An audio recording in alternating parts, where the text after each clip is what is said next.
হরিবল ভক্তমণ্ডলী, সকল ভক্তবৃন্দের শ্রীচরণে জানাই শতকোটি দণ্ডবত প্রণাম, ভক্তি গ্রহণ করবেন। আজকে আমরা আস্বাদন করব শ্রীমদ্ ভগবদ গীতার আলোকে সঠিক পথ না থাকলেও তুমি সঠিক পথে থাকো। তো সর্বপ্রথম আমার একটি ছোট অনুরোধ, আপনারা সম্পূর্ণ ভিডিওটি শ্রবণ করবেন এবং যারা আমাদের এই চ্যানেলে নতুন রয়েছেন, পরবর্তী কৃষ্ণ সম্বন্ধীয় ভিডিও পেতে চ্যানেলটিকে সাবস্ক্রাইব করবেন। আর যারা সাবস্ক্রাইব করেছেন আপনাদেরকে অসংখ্য ধন্যবাদ এবং কৃতজ্ঞতা। হরে কৃষ্ণ ভক্তমণ্ডলী, সঠিক পথ না থাকলেও তুমি সঠিক পথে থাকো আর সঠিক পথ দেখাতে শ্রীমদ্ ভগবদ গীতার বাণী শুনুন। আমার মন দুর্বলতায় আচ্ছন্নতায়, ধর্ম সম্পর্কে বিভ্রান্ত, আমি কোনো পথ খুঁজে পাচ্ছি না। যা শ্রীমদ্ ভগবদ গীতার 2য় অধ্যায় 7 নং শ্লোকে অর্জুন বলছেন, আমি কিং কর্তব্য বিমূঢ়, আমাকে নিশ্চিতভাবে বলো কি করে সবচেয়ে ভালো পথ খুঁজে পাই। আমি তোমার শিষ্য, আমাকে পথ দেখাও। হে আমার পরম প্রভু, আমাকে আশীর্বাদ করুন যেন আমি মনে রাখতে পারি যে আমার পরিস্থিতি যতই বিভ্রান্তিকর হোক না কেন, আপনি সর্বদা আমার পাশে আছেন। এমনকি যদি সঠিক কাজটিও জানা কঠিন হয়, তখনও আমাকে কৃতজ্ঞ থাকতে দিন যে আমার এখনো সঠিক কাজটি করার ইচ্ছা আছে।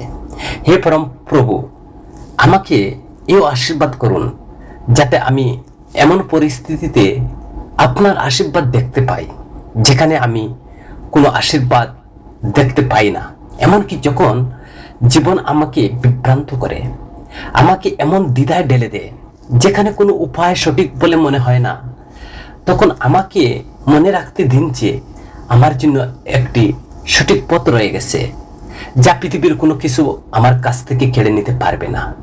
আর সেই সঠিক পথ হলো তোমার দিকে ফিরে আসা। হে পরমেশ্বর ভগবান, যিনি সবচেয়ে বিশৃঙ্খল পরিস্থিতির মধ্যে দিয়েও একটি সঠিক উপায় খুঁজে বের করতে পারেন, আমাকে মনে রাখতে সাহায্য করুন যে জীবনের সমস্ত অস্থিরতার মধ্যেও, এমনকি যেসব পরিস্থিতি আমার বুদ্ধিকে কেড়ে নেয় এবং সঠিক কাজটি কিভাবে করতে হবে তা জানার জন্য আমার সাথেই আছেন। হে পরমেশ্বর ভগবান, আমাকে আশীর্বাদ করুন যাতে আমি আর যাই হারাই বা কখনো আপনার দিকে ফিরে যাওয়ার বুদ্ধিটাকে আমি হারাতে না পারি। আমি সব কিছু হারিয়ে যাও তাতে আমার কোনো কিছু আসে যায় না, কিন্তু আমি আমাকে আশীর্বাদ করুন যেন আমি এমন বুদ্ধিটা যাতে না হারাই যে বুদ্ধিটার দ্বারা আমি তোমাকে ভুলে যাই। তো পৃথিবীর বিভ্রান্তির যেন কখনো বিচ্ছিন্ন না হয়। তোমার কাছ থেকে আমার মুক্তি, তোমার সাথে আমার সংযোগ স্থাপনের যে তীব্রতা এবং তাড়াহুড়া আরো বাড়িয়ে দেয়। তো অর্জুন বলছেন, আমি আমার কর্তব্য সম্পর্কে বিভ্রান্ত এবং কৃপণ, দুর্বলতার কারণে সমস্ত সংযম হারিয়ে ফেলেছি। এই অবস্থায় আমি তোমার কাছে অনুরোধ করছি যে আমার জন্য কোনটি সবচেয়ে ভালো তা আমাকে নিশ্চিত করে বলুন। তো এখন আমি তোমার শিষ্য, তোমার কাছে সমর্পণ করা আমার আত্মা, দয়া করে আমাকে নির্দেশ দিন। সঠিক পথ দেখাতেই আমাদেরকে সেই গীতার বাণীগুলো যদি আমরা শ্রবণ করি, নিজেকে সমৃদ্ধ করুন।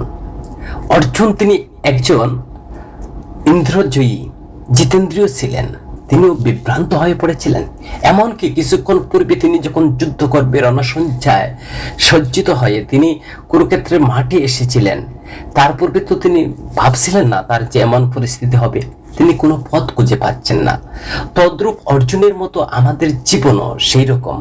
আমরা যখন কোনো পরিস্থিতির মধ্যে মোকাবিলা হই, আমাদের কর্তব্য সম্পর্কে আমরা যদি বিভ্রান্ত হই, তাহলে অর্জুনের মতো আমাদেরকে গীতার বাণীগুলি যদি আমরা শ্রবণ করি, অর্জুনের যেভাবে তিনি সঠিক পথে এগিয়ে গিয়েছিলেন এবং তার মনের সকল মোহগ্রস্ত এবং তার স্মৃতি জ্ঞান সম্পূর্ণটাই ভগবানের বাণী থেকে তিনি ফিরে পেয়েছিলেন উত্তম পথ।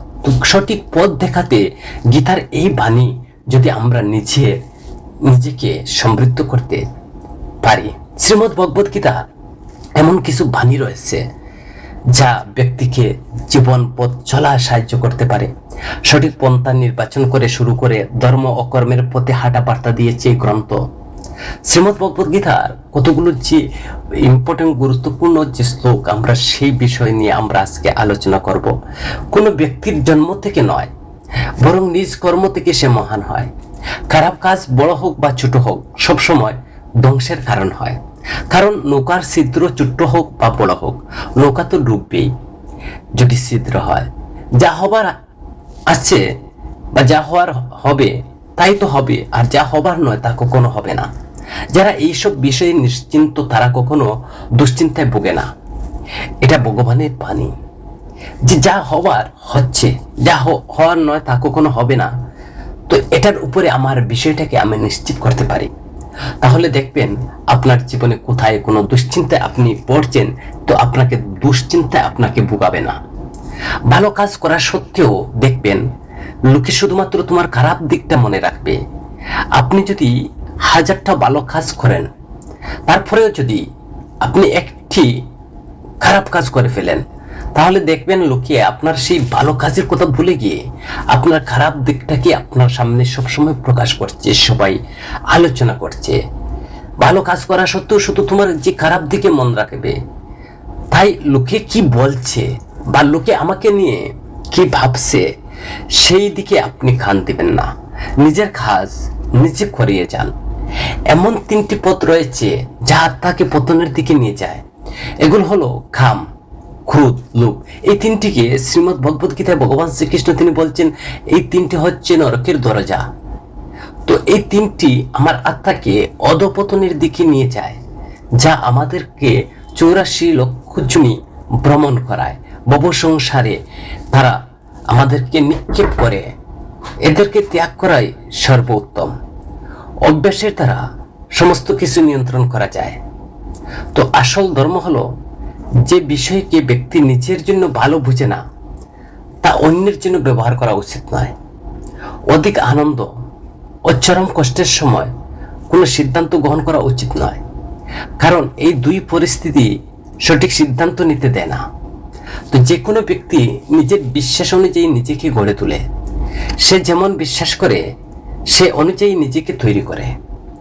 তো আমাদের মন যখন দুর্বল থাকে তখন পরিস্থিতির সমস্যায় পরিণত হয়, এবং আমাদের মন যখন কঠোর হয় তখন পরিস্থিতির সংঘর্ষে পরিণত হয়। যখন মন শক্ত থাকে তখন পরিস্থিতির সুযোগ পরিণত হয়। তো লাগাতার চেষ্টা করে অশান্ত মনকে নিয়ন্ত্রণ রাখা যেতে পারে। যেভাবে আগুন সোনার পরখ করে, ঠিক সেভাবে কঠিন সময় সাহসী ব্যক্তিকে, যে ব্যক্তি ফলের আশা ত্যাগ করে শুধুমাত্র কর্মের উপর মনোনিবেশ করে, তারা অবশ্যই নিজের জীবনে সফল হয়। পরিবর্তন হচ্ছে এটা সংসারের নিয়ম। সময় অনুযায়ী সংসার এই সমস্ত বস্তুর পরিবর্তন নিয়মে পালন করে। ব্যক্তি সবসময় নিজের ভাগ্যকে দোষ দেয়। তারা একথা জানে না যে ভাগ্যের চেয়ে বড় তার কর্ম, আর কর্ম করা তার হাতে রয়েছে। এই কর্মটা তার নিজের অধিকার, কিন্তু ফলে তার অধিকার নয়।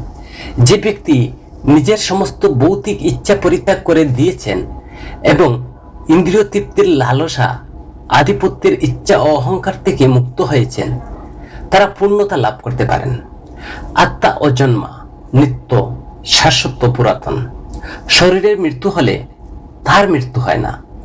মনুষ্যকে নিজের কর্মের সম্ভাব্য পরিণামের দ্বারা প্রাপ্ত জয় বা পরাজয়, লোভ বা লুস্কান, লাভ বা লস, আনন্দ বা দুঃখ ইত্যাদি বিষয় ভেবে জীব চিন্তাগ্রস্ত হওয়া উচিত নয়।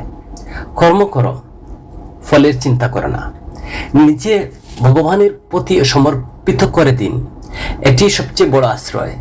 যে এই আশ্রয়কে চিনতে পেরেছে সে ভয়, চিন্তা, দুঃখ থেকে মুক্ত হয়েছে।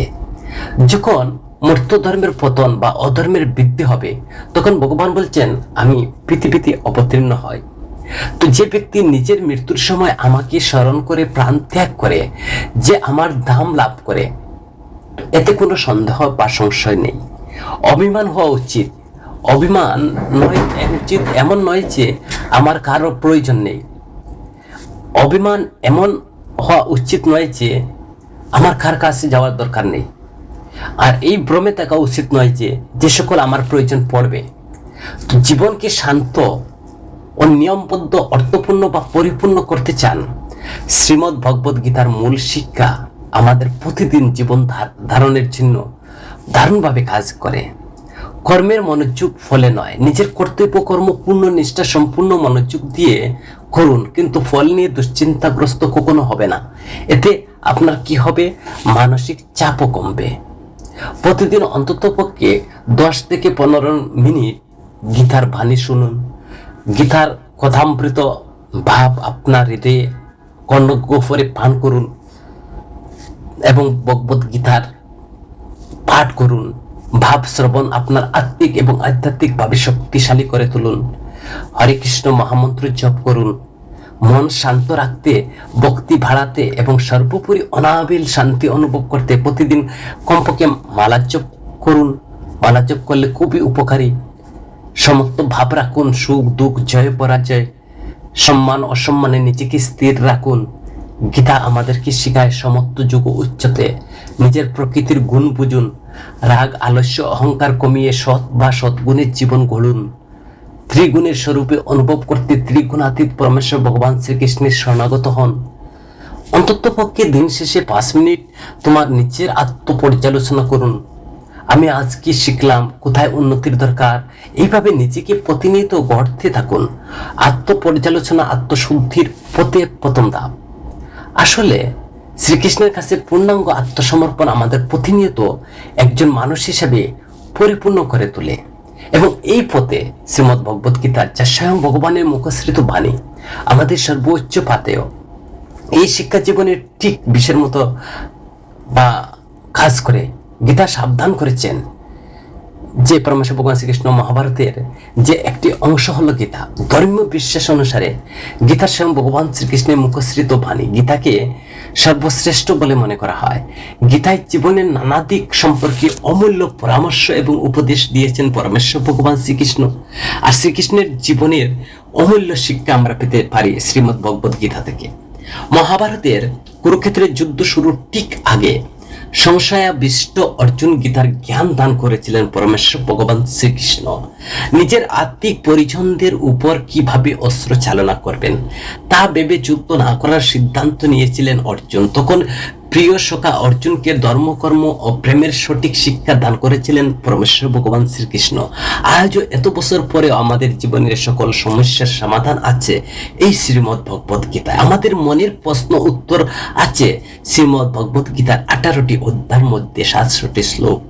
শ্রীমদ্ ভগবদ গীতা আমাদের জীবনের সঠিক পথের সন্ধান দেয়। গীতার জীবন মৃত্যুর পরেও আমাদের সর্বোচ্চ যে কার্যকারী। আমাদেরকে আমরা যখন দেখে নেব যে গীতায় ভগবান শ্রীকৃষ্ণের কয়েকটি যে তিনি আমাদেরকে যেসব বাণী প্রদান করছেন, যে অহংকার হচ্ছে পতনের মূল, যে জ্ঞান আমাদের মনে অহংকার জন্ম দেয়, সেই জ্ঞান আসলে বিষের সমান। আর যে জ্ঞান মানুষকে আরো উদার সরল করে তোলে, আর সেই জ্ঞান হলো অমৃতের সমান। পরমেশ্বর ভগবান শ্রীকৃষ্ণ ভগবদ গীতায় তিনি বলছেন জীবনের সবচেয়ে বড় পরাজয় হলো নিজের জয়ের সম্ভাবনা থেকে পালিয়ে যাওয়া। আর এরা জানে না যে এদের ভিতরে কতটা ক্ষমতা বা সম্ভাবনা রয়েছে। আর এই ক্ষমতাকে যদি আমরা সঠিকভাবে ব্যবহার করতে পারি, তাহলে আমরা জীবনে যা চাই তা লাভ করতে পারি। যখন আপনার ভালো সময় চলবে তখন ধর্মীয় কাজে মনোনিবেশ করুন। যারা বিপদে পড়ছেন তাদেরকে সাহায্য করুন, কারণ আপনি যখন বিপদে পড়বেন এইসব ভালো কাজ আপনাকে সহযোগিতা করবে। ধর্ম সম্মান রক্ষার জন্য যদি আপনাকে নিজের ক্রোধকে ব্যবহার করতে হয়, তাহলে সেই রাগ পুণ্যের সমান হবে। আর যখন ধর্ম সম্মানের রক্ষার প্রশ্ন, তখন ধৈর্য ধরে থাকলে সেই ধৈর্য পাপের সম্মান হবে। তো পরমেশ্বর ভগবান শ্রীকৃষ্ণ বলছেন যে কারো অগাছিত উপদেশ দেওয়া ঠিক নয়, কোনো কারণ ছাড়া মিথ্যা বলা উচিত নয়, অতীতের স্মৃতিচারণ করা উচিত নয়, কারণ এই 3 অভ্যাসে আমাদেরকে কষ্ট বা পীড়া দেয়, আমাদেরকে ক্লিষ্ট করে তোলে।